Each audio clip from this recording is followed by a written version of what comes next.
महायुतीचं खातेवाटप अखेर निश्चित झाल्याची विश्वसनीय सूत्रांनी माहिती दिली आहे। विशेष म्हणजे यंदाच्या खातेवाटपात मोठे फेरबदल पाहायला मिळणार आहेत। शिवसेनेकडचं उत्पादन शुल्क खातं राष्ट्रवादीला दिलं जाणार आहे, तर भाजपच्या वाटेचं गृहनिर्माण खातं हे शिवसेनेला मिळणार आहे। अपेक्षेनुसार गृह खातं हे भाजपकडेच राहणार आहे, तर नगर विकास खातं शिवसेनेकडेच राहणार असल्याची माहिती मिळते आणि त्याच वेळी अर्थ खातं हे राष्ट्रवादीकडेच कायम असणार आहे। तर महायुतीमध्ये कुणाच्या वाट्याला कोणतं खातं येणार आहे पाहूया।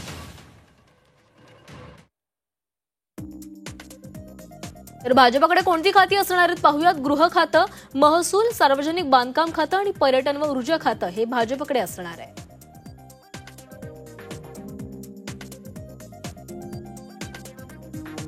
शिवसेनेची खाती पाहूयात। नगर विकास खातं, आरोग्य, उद्योग, गृहनिर्माण खातं आणि शिक्षण ही खाती शिवसेनेकडेच असणार असल्याची माहिती आहे।